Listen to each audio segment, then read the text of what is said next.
One wanted instant happiness. The other wanted a better future. Both spent the same money, but in completely different ways. 1 year later, the expensive gadgets were worth much less, but the investment had quietly started to grow. Their income was exactly the same. The difference wasn't how much they earned, it was what they did after getting paid. Religion. Small daily decisions became powerful habits. One built debt, the other built wealth. 5 years passed. Now the gap was impossible to ignore. And the biggest surprise was still coming. Then life happened.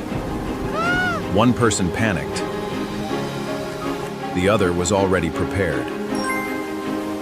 Money doesn't just buy things. It buys peace of mind. That's the difference. Most people never notice.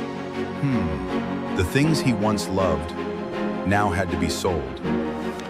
Expensive purchases lose value. Smart investments can grow over time.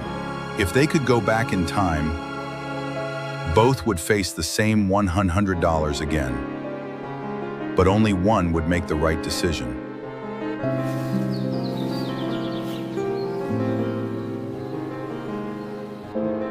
Real wealth. Remember that $100 from the beginning? It was never about the money. It was about the decision behind it. Money can create opportunities or create problems. The choice begins with your daily habits. Money doesn't just buy things, it buys peace of mind. That's the difference most people never notice. The things he once loved now had to be sold. Expensive purchases lose value. Smart investments can grow over time. 10 years passed. The gap became impossible to ignore. Their future wasn't decided by luck, it was shaped by small choices repeated every day. Today, you have the same choice. Spend everything now, what would you choose? Or build something your future self will thank you for. The decision starts today. Every big result starts with one small decision. Repeat that decision every month, and your future begins to change.